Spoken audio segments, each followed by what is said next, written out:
Bill Barnwell dropped his skill position rankings for all 32 teams on ESPN.com, and Bill's list is based on each team's receivers, running backs, and tight ends. So no quarterbacks involved, okay? The rankings are based on expected performance for the upcoming season. Checking in at the bottom of the list, that's where we're going to start. The Los Angeles Chargers. LA was a top 5 unit in last year's preseason article, but lost Keenan Allen and Mike Williams this offseason. The Buffalo Bills are also in the bottom 10 after trading Stephon Diggs and seeing Gabe Davis leave in free agency. The Bills have ranked top 5 in total offense each of the last 4 seasons. So we're going to make Bill start defending his work right out of the gate here. How concerning is this Chargers group of skill players, Bill? It is a problem. I mean, the Chargers, like you said, lost multiple starters, Austin Eckler as well, several kind of, cornerstone guys. They don't really replace them with many well-known veterans. They're relying on some younger players. Quentin Johnston, who had one of the worst yards per route run of any first-round pick in recent memory last season. Ladd McConkey is added here. A couple of injury-prone running backs from the Ravens and Gus Edwards and J.K. Dobbins. But I will say, I'm more optimistic about the Chargers as a whole. I love Joe Alt, love the additions up front to the offensive line. And Jim Harbaugh is a coach who had a lot of success winning close games, something that the Chargers struggled with last season. They were 2-8 in one-score games. That typically does not happen year after year. Jim Harbaugh is a very good coach in his own right, 17-7 in those close games. I really think there's an opportunity for them to be very effective this upcoming season. I think Bill's ranking is completely fair. I was really excited about Ladd McConkey as a pick for them. I think he fits really well with Herbert, but he's a rookie, and you'd really need Quentin Johnston, who's a second-year receiver, who really struggled in his first season as a rookie, to make a big leap for me to feel good about this receiving group. That said, like Bill, I still like the direction that this team is going in, and I actually think the offense can be fairly efficient, not just because they have a quarterback in Justin Herbert, who is an elevator of talent, but because I think that this ground game is going to be extremely productive. Whatever you think of Greg Roman, who they brought in as an offensive coordinator, that guy knows how to call a rushing attack, even preceding his time in Baltimore with, of course, Lamar Jackson. Jim Harbaugh is coming from a college program in Michigan that was extremely creative and fun on the ground. And as Bill said, this offensive line is where they've chosen to invest and should do a good job of blocking for 2 backs in Gus Edwards and Dobbins, who I think are not only potentially upgrades for what they had last year, but also complement each other well. So the skill group is dubious, but the offense is actually moving in the right direction.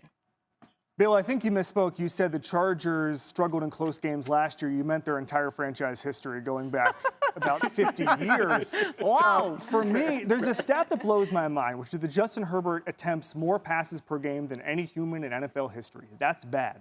That has showed you how the Chargers have put everything at his feet and said, please save us. That's not a winning strategy for a franchise. If it seems like every pass he's thrown has been with the Chargers down 9 points with 5 minutes to go, that's almost because it has, because no team has lost more games when they score 30 points since Justin Herbert entered the league than the Chargers. A run game fixes this. Greg Roman fixes this. Andy Bischoff, who is an offensive assistant there, said not everybody needs to be Peyton Manning all the time, which means putting everything on your plate and saying, please just run this offense. They're going to get a run game. They're going to get layups for him. This offense is going to suit him. They're going to give him, Andy Bischoff said he needs a breather as a quarterback. I completely agree. Let's get Justin Herbert a breather and move forward. This franchise is going to be very good going forward. In the next 5 years, they will make the Super Bowl. Whoa. Buffalo Bills were top 10 of these rankings 2 years ago, but fell to 20th last year. They're 24th this year. The Bills have seen significant turnover in their wide receiver group this offseason, of course, and that's a big reason why. The Bills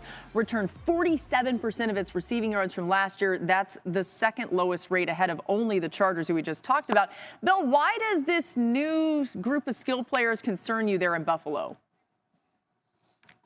There's not that built-in guy you can really trust, right? And this is a younger receiving group than the one with Stephon Diggs and Gabe Davis, who both left this offseason. And I'm a little skeptical of those young guys making an immediate impact. I like Keon Coleman as a prospect, but he was taken 33rd overall. And in that 30 to 40 range, you can find good players. You can find a T. Higgins. You can find a Jimmy Smith if you go back to the Jags days. But there has not been a guy who racked up 1,000 yards in that 30 to 40 range in the draft during their rookie season since Ernest Givens in 1986. That is a long time ago. Nearly 60 receivers have been taken since then in that range and not landed that 1,000-yard rookie season. So I think in the big picture, in the long term, with guys like Khalil Shakir, with Keon Coleman, and of course Dalton Kincaid and James Cook, they have a lot of young talent. But in talking about 2024, can they really emulate what the Chiefs have done in terms of getting rid of a star player and then, kind of surrounding with other talent? I don't think they have a Travis Kelce or even an Isaiah Pacheco in that mix to work with there. Brandon Bean, the general manager, was on my show a couple of months ago, and I read him a quote that I think is kind of the Rosetta Stone of modern football, where I quoted Joe Burrow, who said, the Bengals championship window is as long as he's there. And I said, does that apply to the Bills with Josh Allen? And Brandon Bean said, yes, it does. And I wholeheartedly agree. I am not high on this skill group, but I'm high on the floor that Josh Allen provides. Against the Chiefs, in the next-gen era, no one has had more passes behind the line of scrimmage than Josh Allen in that game. And he did really well with it. And what I want to see this year from Josh Allen is more Clark Kent and less Superman. I think that's the way forward. I think the easier layups with Joe Brady, comfort in that offense, and then when he really needs it, put the franchise on his back. I'm looking forward to that more in 2024.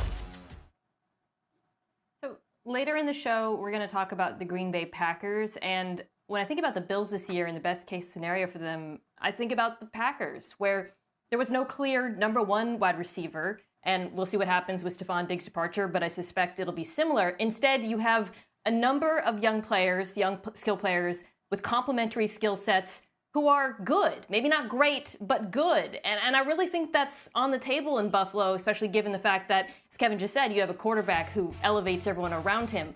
The key, though, I think, to unlocking that is something we also saw in Green Bay, which is a play caller who is incredibly adept at putting those young players in a position to succeed and also using scheme to get them open. And I think that is the challenge for Joe Brady.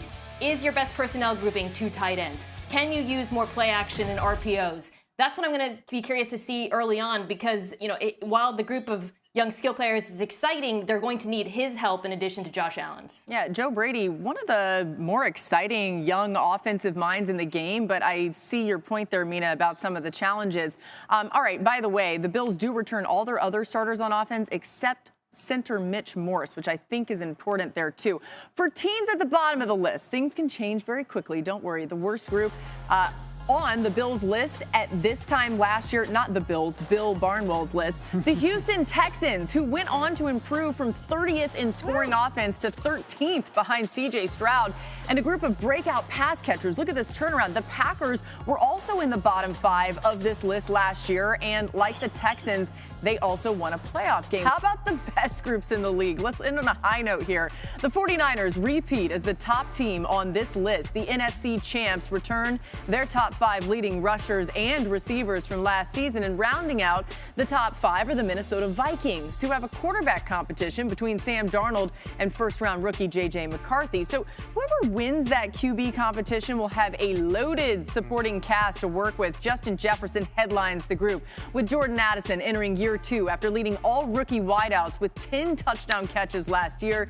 TJ Hawkinson ranks second among tight ends in yards per game, and Aaron Jones leads the backfield after 7 seasons in Green Bay. So a top 5 skill group in place, but the question becomes, who should be under center this fall? Kevin, would you be looking to start rookie J.J. McCarthy or the guy that you just brought in on a $10 million deal in Sam Darnold? I don't know why Sam Darnold was brought in on a $10 million deal. Let's start there. I feel bad for Sam Darnold. He was failed by 2 franchises, but just because you were failed doesn't mean you're a great quarterback or even a good quarterback. So I wouldn't give him this opportunity. I would roll with J.J. McCarthy immediately. The fact that Bill is right, the skill group is amazing, only helps the case for J.J. McCarthy. They can find really easy throws in this offense. Between the numbers at Michigan last year, J.J. McCarthy had an adjusted completion percentage of 85%. They are really good over the middle of the field in Minnesota. Kevin O'Connell schemes up middle of the field throws, and basically they're a top 7 in every metric over the middle of the field. On the other side, Justin Jefferson's ability to create space with dig routes and win just with his cuts, create that separation. Those are easy throws. I would let J.J. McCarthy cook immediately. You got rid of Kirk Cousins to raise the ceiling on the offense. That plan doesn't involve Sam Darnold, okay? You're not raising the ceiling on anything. Start the J.J. McCarthy era as soon as you can.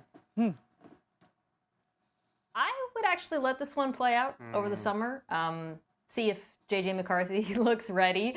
And you do that with the, I think, expectation that he is going to start at some point this season.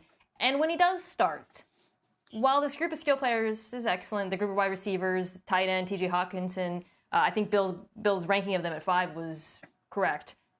The addition of Aaron Jones is very important, in particular for J.J. McCarthy, because as good as this group of pass catchers has been over the last couple of years, the run game has been atrocious. Over the last 2 seasons, 25th in EPA per play on the ground, 27th in yards per carry. And J.J. McCarthy, while I do think sometimes it's overstated that a rookie quarterback needs a good run game, he needs a good run game, because making that transition from a Michigan offense that had a dominant run game where he was not asked to drop back and throw it very much to the NFL is going to be contingent upon him being paired with a good run game, a good play action passing attack on top of that. So Aaron Jones, to me, that addition is key for J.J. McCarthy in particular once he starts. Mina said the magic phrase. Play action passing attack.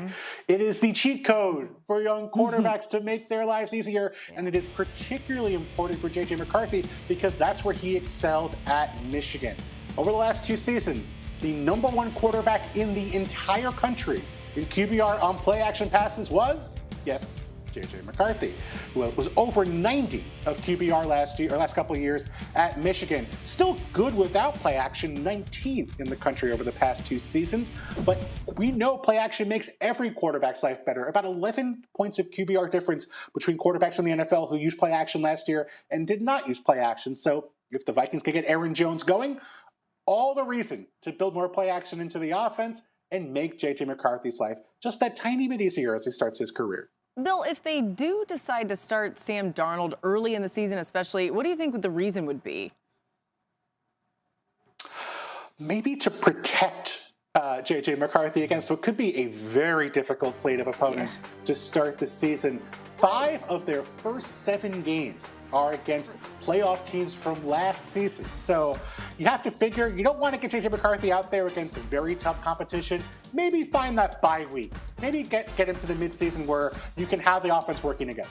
Yeah, the Vikings have the second hardest schedule over the first 8 weeks based on last year's opponent record, to your point.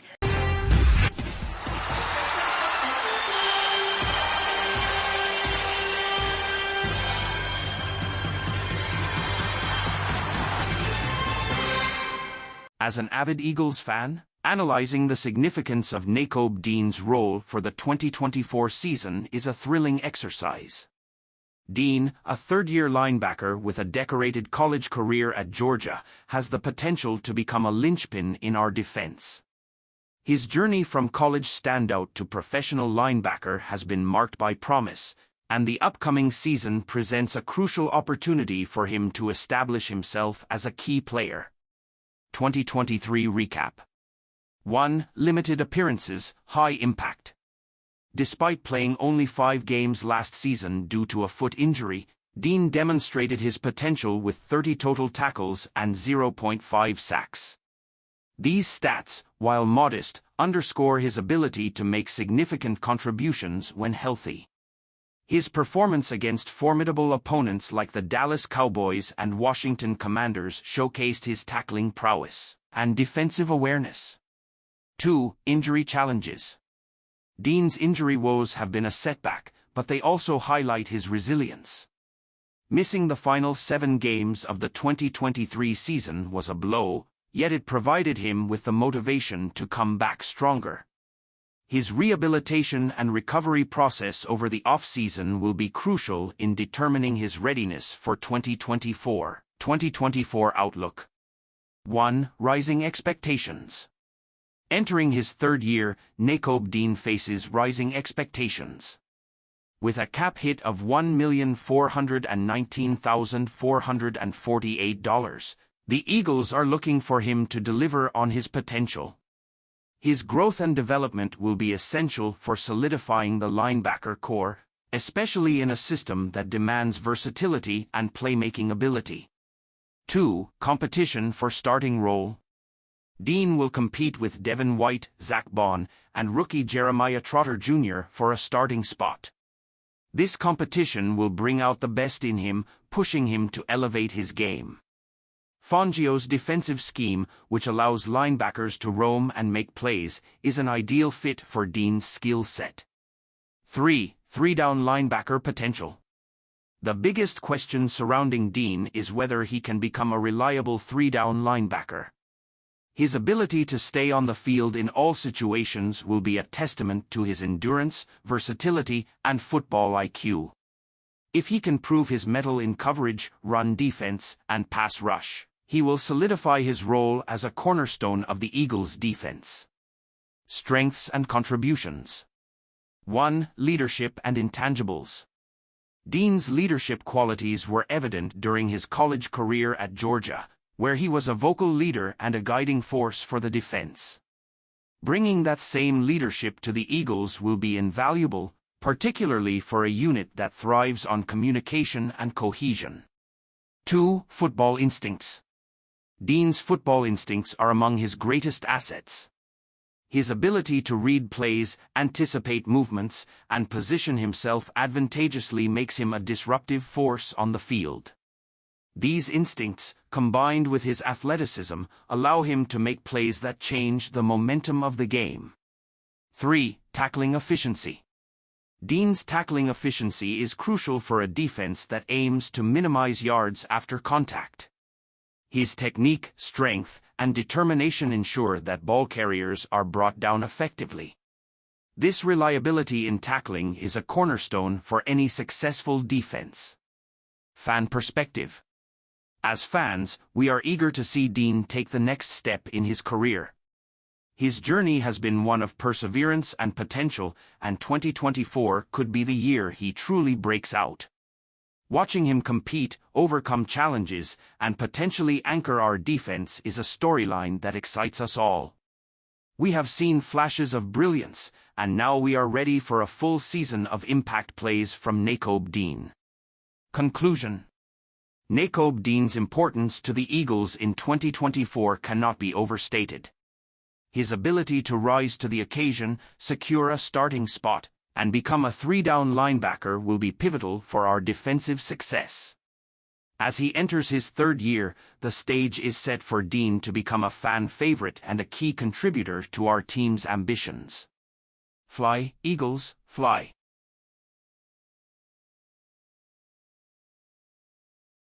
Em biografia, Robert revela que disputou prova na Rio 2016 com um saco de lixo grudado no barco.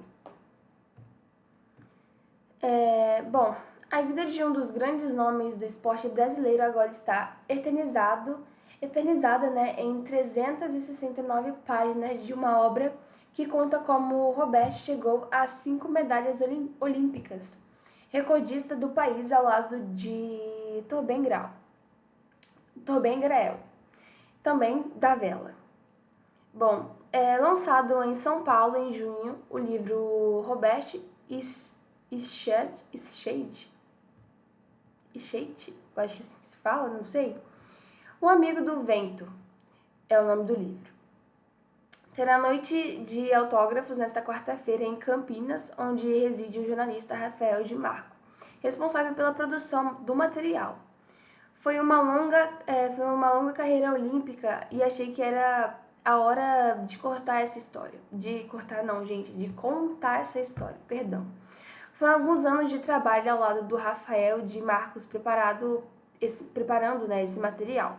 O produto final ficou bem legal, muito bem escrito e bem editado pela ZDL. Acredito que será uma obra importante para registro da história do esporte e espero que inspire as futuras gerações, diz o Robert. A biografia narra a trajetória do velejador, com curiosidades e bastidores das conquistas e também da vida pessoal dele, a partir de relatórios inéditos sobre o bicampeão olímpico e do dono de 14 títulos mundiais. Uma das histórias reveladas pela primeira vez por Robert envolve a participação na Olimpíada do Rio de Janeiro, que no caso é em 2016. Foi em 2016. Durante o penúltimo dia de regatas na Baía do Guanabara, ele também conta que encontrou um saco de lixo preso em seu barco. O desempenho naquela prova foi determinante para Roberto ficar fora do pódio pela primeira vez desde que estreou os Jogos Olímpicos, em 1996, em 26º lugar na regata. Ele caiu da vice-liderança para a 5ª posição na conta geral. Bom, gente, essa foi a notícia. Eu espero que todos tenham gostado e entendido. Até a próxima, gente!